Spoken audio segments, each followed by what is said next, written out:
tayo ay magbalik-aral. Sa nakaraang session ay sinimulan natin ang ating paglalakbay sa mga bahagi ng banal na misa. At nung nakaraang session ay ang topic natin, Liturgy of the Word. Sinimulan natin yung ating pag-aaral sa pag-aantanda ng krus at natuklasan natin na ito pala ay isang makapangyarihang panalangin bagamat maikli dahil tinatawag natin ang presensya at kapangyarihan ng Panginoon. Pagkatapos ng pag-aantanda, tayo ay binabati ng pari sa mga salitang sumainyo ang Panginoon. Ito'y salita ng anghel na may kalakip na misyon. Doon naman sa confiteor o yung pagsisisi ng mga kasalanan, inaamin natin na tayo ay paulit-ulit na nagkakasala sa isip, sa salita, at sa gawa. Kaya naman, 3 ulit din tayong hihingi ng kanyang awa at tulong doon sa Kyrie. Magiging masaya naman ang tono ng misa pag-awit natin ng Gloria, papuri sa Diyos sa kaitaasan, gaya at kasama ang mga anghel na umawit noong unang Pasko dahil sa misa ay higit pa sa Pasko ang magaganap. Pagkatapos ay matutunghayan natin yung mga pagbasa. At dahil meron tayong first reading, may responsorial psalm, may second reading at may gospel, masasabi natin na isang dakilang Bible study ang nagaganap kapag tayo ay nagsisimba. Ang pinakatampok sa mga pagbasa ay yung Ebanghelyo at napaka-espesyal nito dahil ang Panginoong Hesus mismo ang siyang nagtatanim ng kanyang salita sa ating mga puso. Magtuturo ang pari doon sa homilya at pagkatapos tayo ay tutugon sa ating pagpapahayag ng ating pananampalataya doon sa credo para itong wedding vows dahil tayo ay ikakasal sa ating Panginoon. At sa panalangin ng bayan, nakikibahagi tayo sa pagkapari ni Jesus habang ipinapanalangin niya ang pangangailangan ng buong simbahan. Ngayong na pag-aralan natin at naunawaan natin ang liturhiya ng salita, nabusog tayo sa isip at kaluluwa dahil si Jesus, siya ang nagsasalita sa harap natin at ang kanyang sinasambit ay mga salitang nagbibigay buhay. Itutuloy po natin ang ating pagtuklas sa malalim na kahulugan ng mga bahagi ng misa sa pagtalakay natin ng liturhiya ng Eucharistia. Sa malaking bahagi ng buhay ko, hindi ko nauunawaan ang mga nagaganap sa bahaging ito ng misa. Kaya, naiinip ako sa marami at mga mahabang mga panalangin. Sayang pala yung mahabang panahon na hindi ko nai-enjoy ang mga nagaganap sa bahaging ito dahil hindi ko nauunawaan. Para bang isang regalo na aking natanggap na hindi ko binuksan. Hindi ko naunawaan kung ano yung nilalaman. Kaya, ano man yung nilalaman ng regalo, hindi ko napakinabangan. Kaya, nung matuklasan ko yung kahulugan ng mga bahagi na ito, para bang nabuksan ko yung regalo at natuklasan ko yung napakagandang biyaya na nilalaman nun at napapakinabangan ko, nagagamit ko sa aking pagsisimba. Pero marami pa rin sa ating mga Katoliko, ang banal na misa ay parang regalong nakasarado. Hindi nauunawaan, kaya hindi na-appreciate at hindi nagagamit. Siguro ito yung dahilan kaya bagamat ang Pilipinas, sabi sa statistics ay 80% ng mga Pilipino ay mga Katoliko. Kung 100 million ang mga Pilipino, 80 million ang mga Katoliko. Pero maliit na porsyento lamang noong 80 million ang nagsisimba. Nakakalungkot dahil napakalaking biyaya yung ibinibigay sa atin na hindi napapakinabangan at hindi tinutuklas ng maraming mga Katoliko. Ano kaya kung doon sa bahagi ng komunyon, ang ipinapamahagi ng pari ay 1,000 piso? Sa palagay ko, pipilahan ng mahaba yung pagsisimba kung namamahagi ng pera doon sa misa. Baka nga meron pang uulit na magsimba para makadoble. Pero ano na lamang yung halaga ng 1,000 piso kumpara sa biyaya na ating natatanggap sa banal na misa. Yung 1,000 piso ay biyaya na tatagal lamang sa maghapon o kaya mga ilang araw. Pero ang natatanggap nating biyaya sa banal na komunyon ay biyaya na hindi lamang panghabang buhay, kundi pang walang hanggan. No? Pero kahit na napakahalaga at napakaganda noong biyaya na ibinibigay sa atin na yon, ay hindi nauunawaan kaya hindi pinapansin ang banal na misa. Sana ay makatulong itong tatalakayin natin upang maalis yung balot doon sa napaka-espesyal na regalo sa atin ng Panginoon, yung makalangit na regalo ng Diyos. Maunawaan natin ang halaga nito at magamit natin upang maging mas enjoyable at mas mabunga ang ating pagsisimba. Simulan na natin ang pagtuklas. Sinisimulan ang liturhiya ng Eucharistia sa pag-aalay ng mga handog. Nag-aalay tayo ng tinapay at alak na gagamitin sa pagdiriwang. Nag-aalay din tayo ng pinansyal na tulong para sa mga pangangailangan ng simbahan at para sa ministry ng simbahan, lalo na sa mga mahihirap. Pero mahalaga na malaman natin na ang pag-aalay natin ng bunga ng ating paggawa, yung tinapay, yung alak, at yung pinansyal na tulong, ay simbolo lamang. Simbolo ng pag-aalay natin ng ating sarili. Naalala niyo ba yung napag-aralan natin na ang misa ay isang pakikipagtipan at ang tipan ay palitan ng buhay. Sa misa, iniaalay ng Diyos ang kanyang sarili para sa atin. Kaya naman, tayo din ay inaanyayahan na mag-alay ng sarili sa Diyos. Palitan ng buhay. Kaya gusto ko yung isang offertory song na kilala natin. Ang lyrics niya ay ganito. Ang tanging alay ko sa iyo, aking Ama, ay buong buhay ko, puso at kaluluwa. Ang tanging alay pala natin ay hindi barya galing sa ating bulsa, kundi buong buhay, puso at kaluluwa. Kaya nga, ang una at pinakamahalagang utos ay ibigin mo ang Panginoon mong Diyos ng buong puso mo, buong kaluluwa mo, buong pag-iisip mo, at buong lakas mo.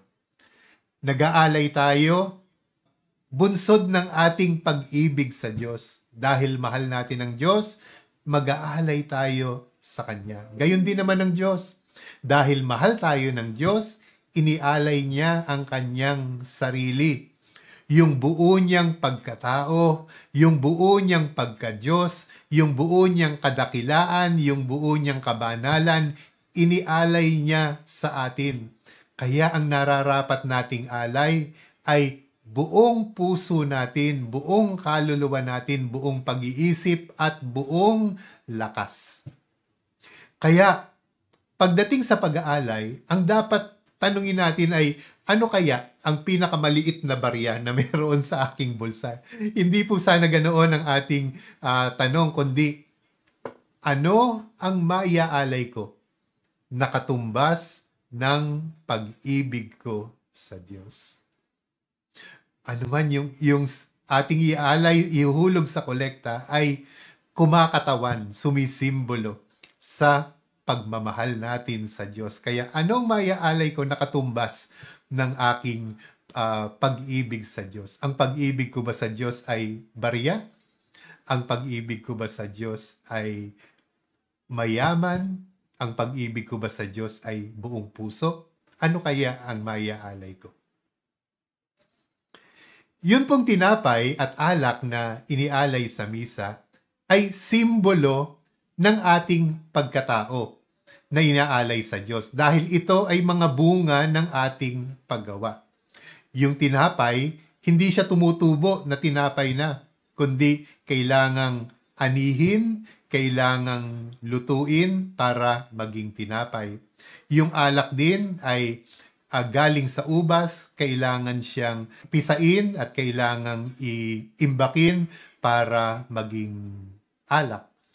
Kaya naman, yung mga alay na ito ay sumisimbolo sa ating pagsisikap na makagawa ng mabuti at karapat-dapat sa Diyos.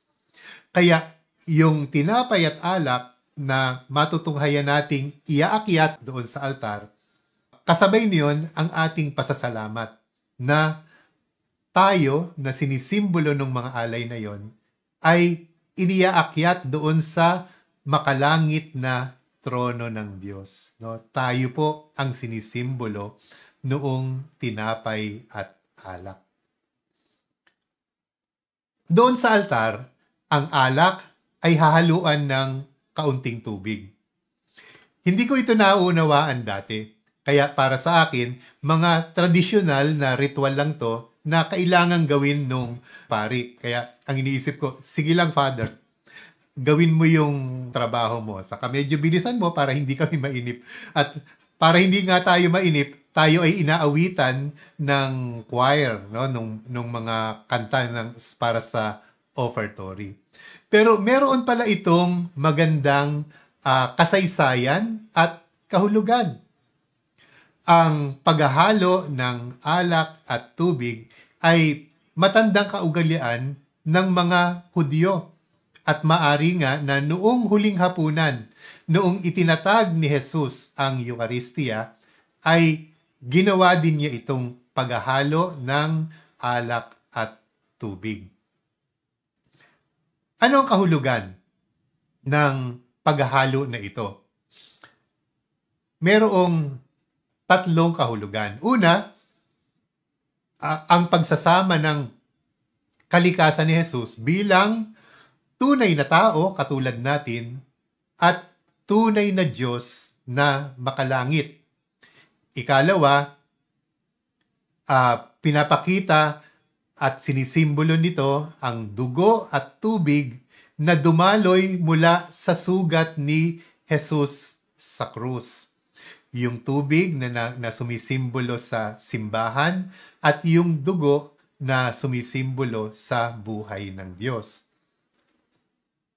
At sinisimbolo rin ito ang pagsasama ng ating kaloob ng ating sarili sa kaloob ng ating Panginoong Hesus ng kanyang sarili. Kaya tunay nga na doon sa paghahalo ng tubig at alak, pinagtatagpo ang langit at ang lupa. Yung alak na magiging dugo ng ating Panginoon, yun ang makalangit na elemento. At yung tubig na galing dito sa lupa, yun ang makalupang elemento na pinaghahalo, pinagtatagpo. Katulad ng pagtatagpo ng kalikasan ni Jesus bilang Diyos at tao, ng simbahan at ni Jesus, ng ating kaloob, ng pagkakaloob ng sarili at yung pagkakaloob ni Jesus ng kanyang kabanal-banalang sarili. Gusto ko yung lyrics ng isa pang awit ng pag-aalay. Sabi nung offertory song, "Christify the gifts we bring to you. Bounty of the earth receive anew.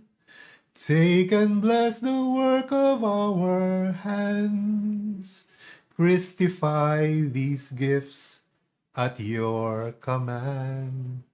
Gustong-gusto ko yung salita na ginamit, Christify. Pababanalin sa pamamagitan ng pag-aalay ni Jesus ng kanyang sarili. Hindi lang bless the gifts we bring to you, kundi Christify the gifts we bring to you. Ipapanalangin ng pari yung mga alay na tinapay at alak. Pakinggan natin yung panalangin ng pari sa bahaging ito.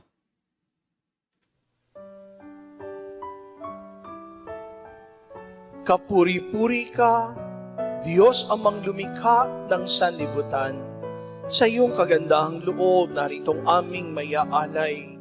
Mula sa lupa at bunga naming pagawa ang tinapay na ito para maging pagkain, nagbibigay buhay. Kapuri-puri ang pong may kapal, ngayon at kailanman.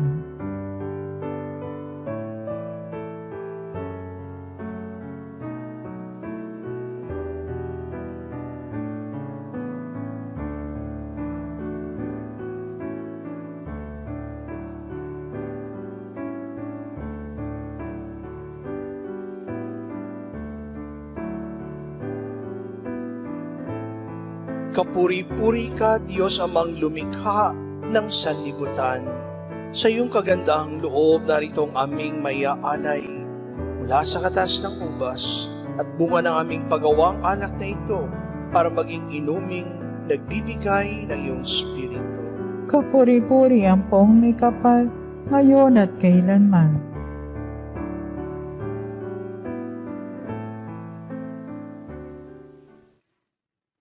Kung may Hudyo siguro na nakikinig sa misa, agad niyang makikilala yung panalangin ng pari. Ito kasi mismo yung dinarasal nila bago kumain. Ito yung kanilang blessing before meals. Blessed are you, Lord of all creation, for you have created this bread that we offer. No? Baruch ata Adonai Eloheinu melech haolam. Malamang na ito rin mismo ang dinasal ni Jesus noong huling hapunan nung itinatag niya ang banal na Eucharistia. Pagkatapos yuyuko yung pari at may ibubulong siyang panalangin. Sayang at hindi natin naririnig yung panalangin dahil tayo pala yung ipinapanalangin ng pari. Tahimik na sinasabi ng pari, "With humble spirit and contrite heart, may we be accepted by you, O Lord, and may our sacrifice in your sight this day be pleasing to you, Lord God." Pansinin natin, ano? May we be accepted by you, O Lord. Ang tatanggapin ay hindi yung tinapay at alak. Hindi yung pera na iniaalay. Ang pinapanalangin natin na tanggapin ng Diyos ay tayo. May we be accepted by you. Kaya naman, doon sa ating tugon, ang ating pinapanalangin na tanggapin ng Diyos ay ang ating sarili. Pakinggan natin yung bahaging ito ng misa. Manalangin kayo mga kapatid upang itong ating paghahain ay kalugdan ng Diyos amang makapangyarihan. Tanggapin nawa ng Panginoon ito paghahain sa iyong mga kamay, sa kapurihan niya at karangalan sa ating kapakinabangan at sa buong sambayanan niyang banal. Yun. Tanggapin nawa tayo ng Panginoon. Tayo yung paghahain na ngayon ay nasa kamay ng Diyos. Pagkatapos, ang pari ay maghuhugas ng kamay. Hindi ito simpleng pag-aalis ng dumi sa kamay. Ito ay ritual ng paglilinis bago humarap sa Diyos. Sa lumang tipan, ang mga pari ay naguhugas ng kamay at ng paa bago pumasok doon sa banal na lugar ng templo para mag-alay. Mga pari lamang ang nakakapasok doon at naghihintay sa labas yung mga tao hanggang sa matapos yung pag-aalay. Kaya hindi nakikita ng mga tao yung ginagawa ng pari at yung kanyang mga panalangin ay hindi rin naririnig ng mga tao. Medyo nag-improve sa tradisyon ng ating misa, pero doon sa traditional ay nakatalikod yung pari habang dinadasal niya yung mga panalangin para dito sa ating mga alay. At yung mga panalangin ay nasa wikang Latin na hindi naunawaan ng karamihan sa mga nagsisimba. Napakapalad natin na sa panahon natin ngayon, ang pari ay nakaharap na sa atin, meron pang mic. Kaya naririnig natin yung kanyang mga panalangin na nasa wika natin. Wikang Tagalog pag nandito sa Metro Manila at sa lokal na wika sa ibang bahagi ng ating bansa. Naunawaan natin yung mga panalangin at nakaharap sa atin dahil inaanyayahan tayo na makibahagi sa panalangin ng pari. Kasama tayo ng pari sa kabanal-banalang lugar na ipinapanalangin yung mga alay. Kaya, maging tayo ay naguhugas din ng kamay. Ginagawa natin ito pagpasok natin sa simbahan. Nakakalungkot na marami sa mga simbahan ay hindi na ginagamit o wala na yung holy water font, yung hugasan ng kamay doon sa mga pasukan. Kung gusto nating maisabuhay ito, pwede tayong magbaon ng sarili nating holy water dahil pwede namang makahingi ng kaunting holy water mula sa ating parokya para pwede pa rin tayong maghugas ng kamay bago tayo magsimba. At hilingin natin kay Father, Father, pwede bang ibalik natin yung holy water font para kaming mga magsisipagsimba ay makakapaghugas din ng kamay bago kami pumasok at humarap sa templo sa trono ng Diyos. Pagkatapos ng paglilinis, dadako na tayo sa pinakarurok ng pagdiriwang ng banal na misa. Ito yung tinatawag na Eucharistic Prayer. Sa bahaging ito, ang tunay na presensya ng Diyos, katawan, kaluluwa, pagka-Diyos at pagkatao ay nasa ating harapan. Sa bahaging ito, ipinagpapasa ngayon ang pagpapakasakit, kamatayan, ang pagkabuhay at muling pagbabalik ng ating Panginoon. Sinisimulan ito sa isang mahalagang pagbati. Sumainyo ang Panginoon. At sumaiyo rin. Itaas sa Diyos ang iyong puso at diwa. Itinasa namin sa Panginoon. Pasalamatan natin ang Panginoong ating Diyos. Marapat na siya ay pasalamatan. Ayun, binati ulit tayo sa mga salitang sumainyo ang Panginoon. Alam na natin, ano? Kapag narinig natin yon, ibig sabihin, may mahalagang magaganap na may kalakip na misyon. At inaanyayahan tayo na itaas natin sa Diyos ang ating puso at diwa. Napag-aralan natin doon sa Aklat ng Pahayag na sa bahaging ito, ang pintuan ng langit ay bumubukas at inaanyayahan tayong umakyat doon sa harapan ng trono ng Diyos kasama ang mga anghel at mga santo.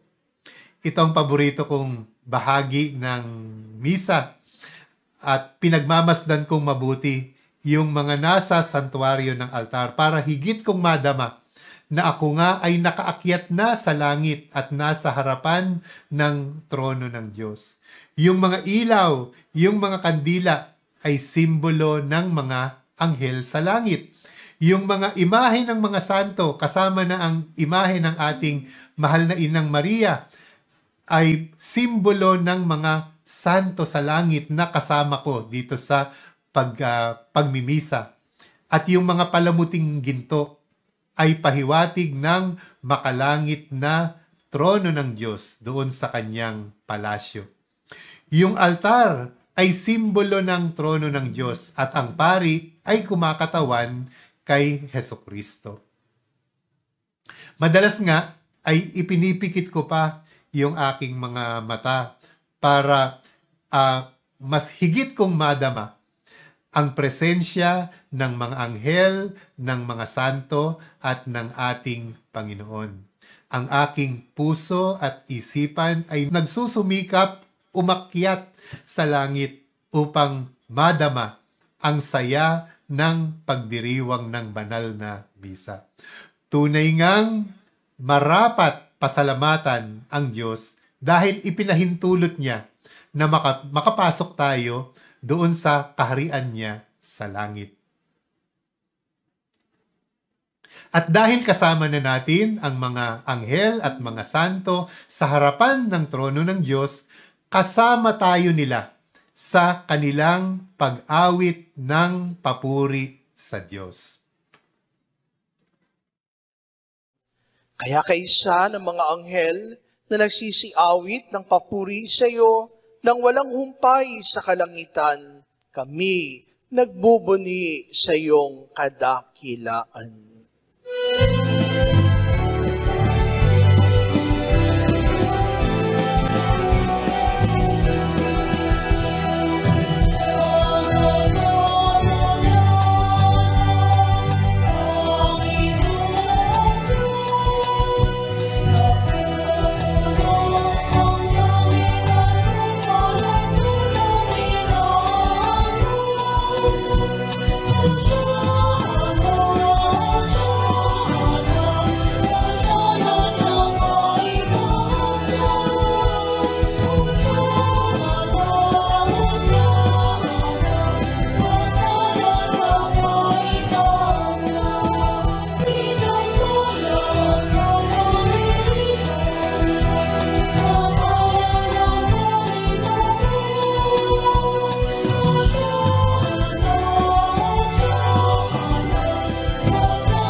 Santo, Santo, Santo. Ito ang makalangit na awit ng mga anghel at napakalaking pribilehiyo para sa atin ang makasama sa kanilang pagsamba sa Diyos.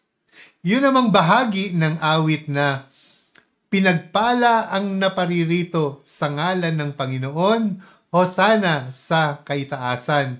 Ito ay mga salita ng masayang awit ng mga tao habang sinasalubong nila si Jesus nung siya ay pumasok sa Jerusalem, sakay ng isang asno bilang hari pero bilang kordero din na iaalay para sa ating kaligtasan. Kaya Palm Sunday na. Kahit wala tayong hawak na palaspas, inaawit natin yung awit noong unang Palm Sunday. Pinagpala ang naparirito sa ngalan ng Panginoon, Hosana sa kaitaasan. Kaya simula na ng Holy Week. Pagkatapos umawit ng pagsamba, luluhod tayo dahil haharap tayo sa dakilang presensya ng Diyos. Kung maaari nga ay magpatira pa tayo sa harapan ng Diyos pero hindi praktikal. Kaya tiisin na natin yung sandali nating pagluhod. Ipapatong ng pari yung kanyang kamay doon sa ibabaw ng mga alay na tinapay at alak at hihilingin na liliman ito ng Espiritu Santo. Ama naming banal, ikaw ang bukal ng tanang kabanalan. Kaya't sa pamamagitan ng iyong Espiritu, gawin mong banal ang mga kaloob na ito upang para sa amin maging katawan at dugo ng aming Panginoong Hesukristo. Noong ipaglihi ni Maria ang Panginoon, nililiman siya ng Espiritu Santo at ang Diyos ay nagkatawang tao sa kanyang sinapupunan. Dito sa bahaging ito ng misa, ipinapatong ng pari yung kanyang kamay sa mga alay at hinihilingan na liliman din ito ng Espiritu Santo upang ang Diyos ay magkatawang tinapay at magkatawang alak para sa atin. Dito sa bahaging ito ng misa, ang tinapay nagiging tunay na katawan ng Diyos at ang alak ay nagiging tunay na dugo ng Diyos. Ang anyo ay tinapay at alak pero ang sustansya ay katawan at dugo ng ating Panginoon. Pagkatapos ay ipapahayag ng pari ang mga salita ng pagtatatag ng Eucharistia. Bago niya pinagtiis ang kusang loob na maging handog, hinawakan niya ang tinapay, pinasalamatan kaniya.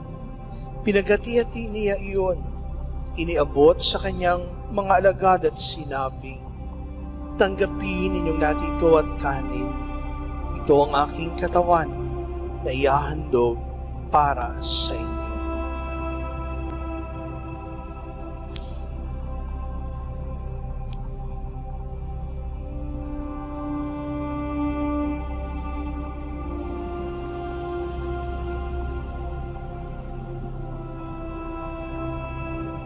Gayun din naman ang matapos ang hapunan, hinawakan niya ang kalis, di kanyang pinasalamatan. Iniabot niya ang kalis sa kanyang mga alagad at sinabi, "Tanggapin ninyong natin ito at inumin.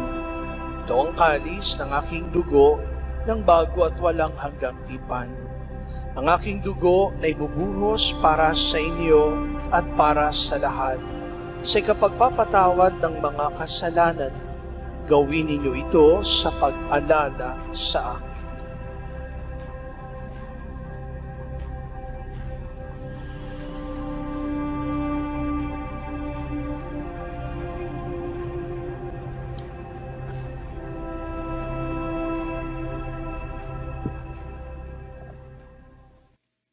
Ang pari ay nagsasalita in persona Christi, sa katauhan ni Kristo. Kaya nagaganap habang tayo ay nagsisimba yung huling hapunan dahil si Jesus mismo yung nagsasalita. Pero hindi inuulit, kundi ipinagpapa sa ngayon. Holy Thursday na. Pansinin natin na hiwalay na itinaas at ipinahayag yung katawan ni Kristo at yung dugo ni Kristo. Ang unang itinaas ay yung katawan ni Kristo. Pagkatapos, ibinabayon at ang itinaas naman ay yung kalis ng dugo ni Kristo. Ipinapahayag nito ang kamatayan. Nasa harapan natin ang katawan ni Jesus na inihandog para sa atin at alang-alang para sa atin. Ang katawan na ito ay binugbog, sinugatan, nilait. Nasa harapan din natin ang dugo ni Jesus na ibinuhos para sa ikapagpapatawad ng mga kasalanan. Ang pagbubuhos ng dugo ay kamatayan. Pag humiwalay ang dugo sa katawan, iyon ay kamatayan. Kaya, Good Friday na.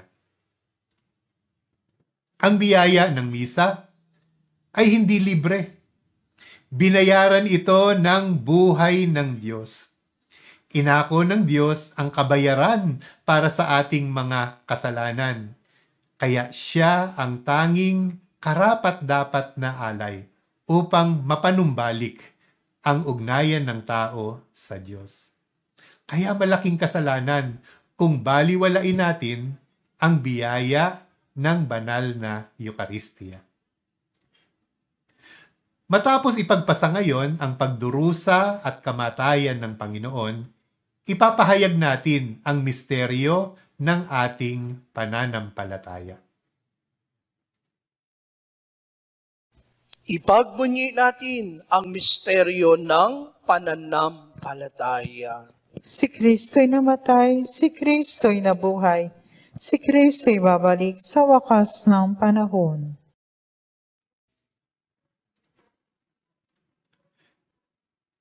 Ang misteryo ng pananampalataya na ating ipinahayag ay maikling buod ng storya ng ating kaligtasan. May dalawang antas ang pananampalataya natin sa dakilang misteryo na ito. Una, sa antas ng kasaysayan. Pinapahayag natin na tayo ay naniniwala na si Jesus nga ay tunay na nabuhay, nag-alay ng kanyang sariling buhay sa krus, nabuhay na mag-uli, at sa wakas ng panahon, siya ay babalik. Isang misteryo sa kasaysayan na ating pinanampalatayanan. Sa antas naman ng misa,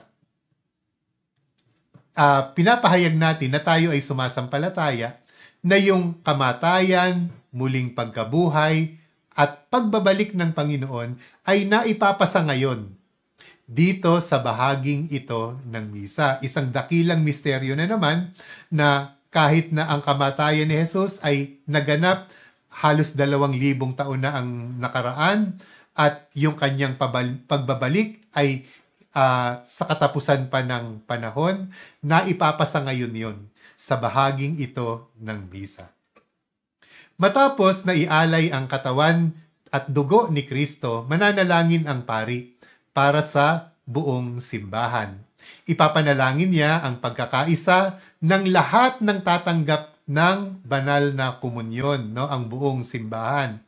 Ipapanalangin ang buong simbahan sa pamumuno ng Santo Papa, mga obispo at kaparian, at maging ang mga kaluluwa ng mga namatay na at naghihintay ng kaligtasan ay ipapanalangin din.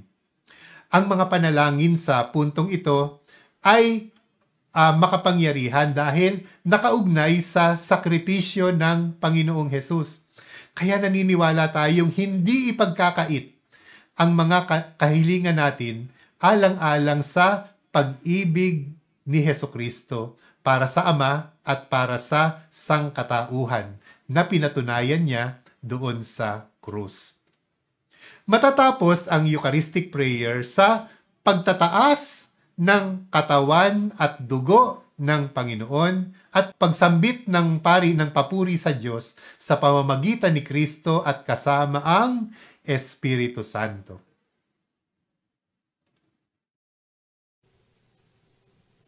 Sa pamamagitan ni Kristo, kasama niya at sa Kaniya, ang lahat ng parangal at papuri ay sa iyo, Diyos Amang makapangyarihan, kasama ng Espiritu Santo, magpa sa walang hanggan.